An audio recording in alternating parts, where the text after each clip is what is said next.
So the home buying process can feel very overwhelming, but in this video, I'm going to break down 5 things that I wish I knew earlier that I hope you take advantage of, especially if you are a first-time home buyer.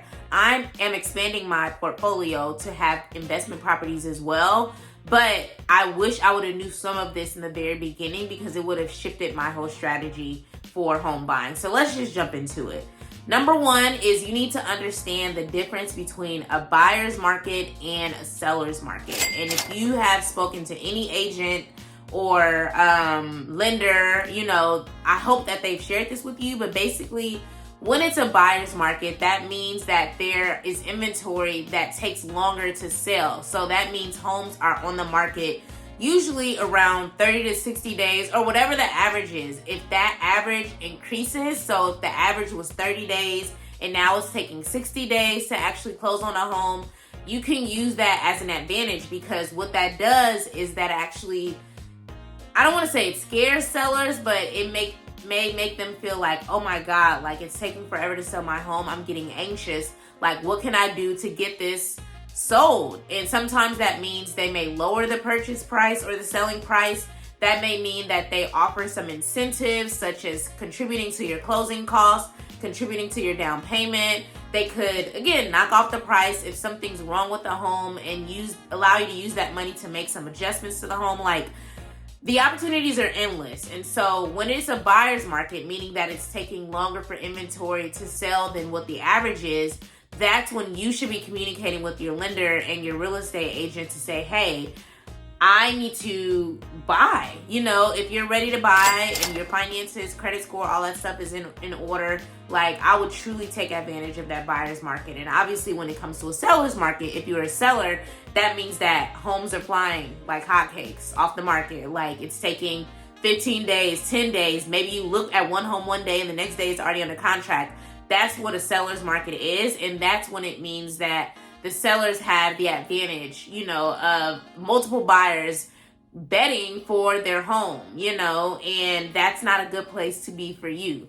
Granted, I bought my first home that I'm in now in a seller's market. It is new construction, so there was no competition.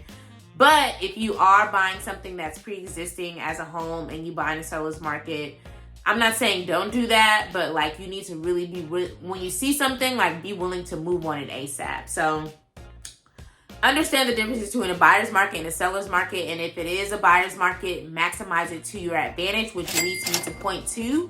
When it's a buyer's market, there's more leverage for you to play around with. So that is when you have the opportunity to negotiate rates. So for me, I'm looking to experiment with purchasing, not even experimenting. I am purchasing an investment property, and because we're currently in a buyer's market, like, nobody's buying primarily because of interest rates and inflation and layoffs, like, I'm using that to my advantage. So I've gotten pre-approved, and I wasn't really happy with the rate, but what I've learned is that different lenders offer different rates and different incentives. So again, when sellers are desperate, that means that lenders can potentially also be desperate. Again, desperate is probably not the best word, but they can be anxious to, like, get some business. So they may bring back a down payment assistance program. They may offer some closing costs. They may be willing to match someone else's rate to their rate. So the first rate that I had got was around like 6% when I got pre-approved, and I was like, ooh, it was over 6% actually. I think it was like 6.825, and I was like, what? So then I spoke with my mentor, and she was like, you need to consider some credit unions, like maybe get pre-approved at a credit union and kind of see, what they're offering. And they were offering around 5%. So I'm like, man, like, that's what I'm talking about. However, the credit unions, at least the ones that I've spoken to, a lot of them don't offer like closing cost assistance. But this this private bank that I got the 6.8% from, they were offering some closing costs. And so I was like, let me just reach out and see, like, if they would be willing to. I don't even think I was asking them to match my rate, but I was like, hey, is this closing cost program still available? And they were like, yes, it is. And then they were like, hey, we actually see that you've already been pre-approved and you signed some documents with another bank. We can actually match their rate. And I'm like, what? You can match the rate? I had no idea. And I feel like my agent, when I first bought my home here, told me that, but it was so long ago and the rates were so good back then that it didn't even matter. I was happy with the rate that I got. But I was able to say, okay, great. Like, if I go with this, they can match this 5% interest rate that this credit union has given me and give me the closing cost assistance that I need, which will allow me to bring less to the closing table. I was like, bet, like, let me find a place so I can go ahead and take advantage of that. So always be willing to negotiate. If you get a great rate somewhere, but they don't have any closing cost assistance or, you know, any kind of leverage that you feel like someone else does have, use that to negotiate. Because what I then realized is that this new private bank went back to a credit union and said, hey, like, send us her file. And so they called me and was like, hey girl, like, you gonna leave us and go to somebody else? And I was like, listen, I have to follow the money. I'm not loyal to anybody. Ultimately, my goal is to keep as much money in my pocket during the purchase process and the ownership process. And if this program and this bank is allowing me to do that, that's what I'm gonna go with. So don't be afraid to negotiate, because these people are willing to fight for your business. Again, especially if it's a seller's market, because that means buyers aren't buying, which means that inventory is staying on the market for longer, which means that they don't have any loans to service. So follow the money, get clear on what your goal is, and go after whoever is offering you the best overall package for you. Number 3 is, if you are a first-time home buyer, please do your research to find 100% financing programs. And when I say that, I mean no down payment programs. So a few banks that I know off rip that offer that is Navy Federal. They have a program specifically for first-time home buyers. Actually, you don't even have to be a first-time home buyer, but you get the biggest leverage as a first-time home buyer with one of their no money down, meaning no down payment required programs. And then I also have some other banks that I've realized offer that as well. Comment below if you want those. Comment your email below if you want those, and I'll be sure to share them with you. But also, don't be afraid to just get on Google. Like for me, I was on Google, but I was also just casually talking to investors to learn more about what their journeys were like, and they shared these resources with me. So a lot of like states have down payment assistance programs. Obviously, NACA is another one. If you don't know what NACA is, just Google NACA. I don't have a lot of time to speak to what it is, but they also offer no money down, and I believe they pay for your closing costs. Fact check me on that. I didn't use NACA for many reasons. But Google like 100% financing in your city, and then 100% financing in your state, in your county, and just see what comes up. And don't feel like you cancel yourself out because you make a lot of money, or don't feel like you cancel yourself out if you actually owned a home before, because sometimes these programs allow you to have owned a home as long as it was a certain time frame. And for me, when I was looking for, loans for my investment property, I was like, okay, let me see if they allow me to qualify even though I already own a home, because my plan is to rent out my home anyway. So one of the programs did allow me to do that, but they wanted a higher down payment. So I'm like, okay, that defeats the purpose. And that's why I said, if you are a first-time home buyer, please don't feel like you have to bring something to the closing. I mean, you will. Don't not save, obviously, and do what's best for you. But like, there are so many programs that I wish I would have taken the time to research in the very beginning when I was a first-time home buyer, because now I'm no longer a first-time home buyer until I sell this place, and then I would qualify for some of these programs. So if you are, I strongly urge you to see if you can qualify for some of these programs, because that'll allow you to only bring closing costs to the table. And depending on which bank you go with, depending on who your seller is, they may be willing to cover some, if not all of that. So do your research. Like, just take time to do it. Don't just go with whatever your agent recommends or go with whatever your lender recommends. Like, exercise all of your opportunities. And I go over a lot of this in my workbook, which is called Ready to Own. It's a 100-page workbook for first-time home buyers.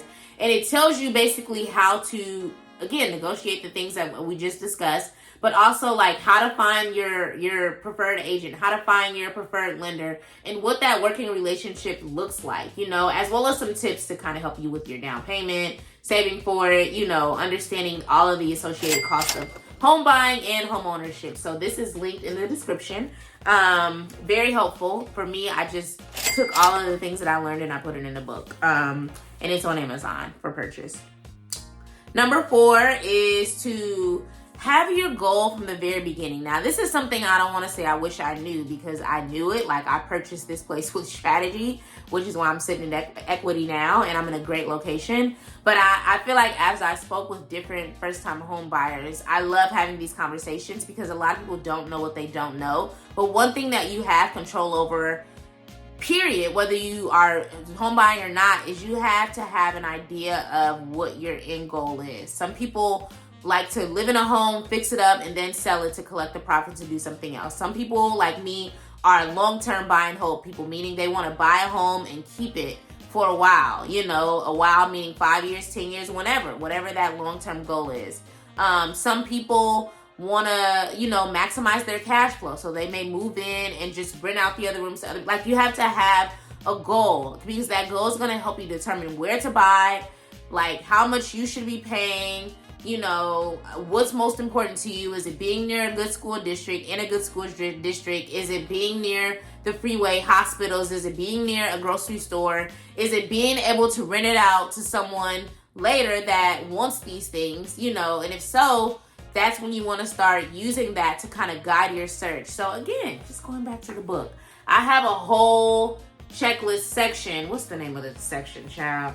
The section is called closing on your home and moving in.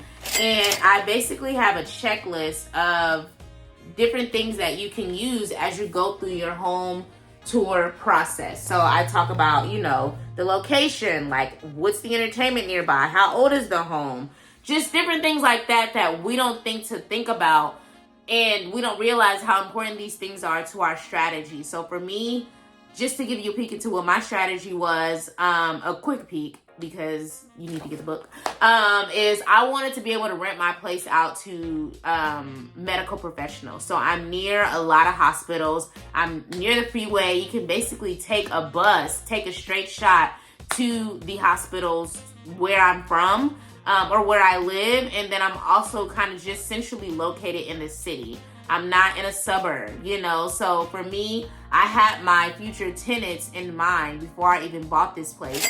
And I thought more about what they would need versus what I would need, because I knew that I wasn't going to be here. My plan was to house hack, which is what I'm doing right now. So get the book. It's a game changer. I wish I had it before I purchased, which is why I created it for you guys. So create a goal, because you need a goal to be able to guide your real estate agent, your lender, and everybody else who's involved in that transaction. They can help you accomplish your goal if you have an idea of what your ultimate goal is. And then lastly, which is again something I already did, is to save for closing costs. So I know I just spoke to 100% financing, which means that you bring no down payments to the closing table, but there are closing costs, which will cover inspections, appraisals, title searches. And again, I detail all of this in the book. You can also take your time to Google it. If you don't want to get the book, I highly recommend you get the book. But those things, you may have to pay for. So I hate when people are like, well, if it's no money down, then I can just, go to the closing table and not pay anything.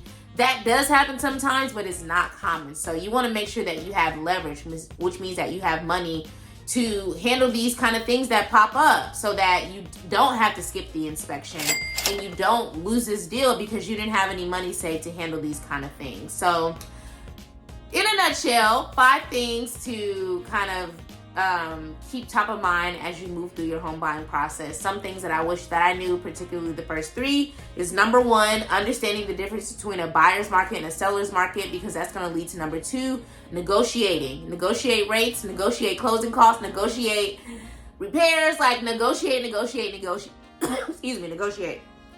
3 is if you are a first-time home buyer or have recently sold a home, or if you're looking to buy your second home, do your research and find some 100% financing programs, which means that no money down is required. No down payment is required. Again, I've already done my research to find a few, and you need to do the same.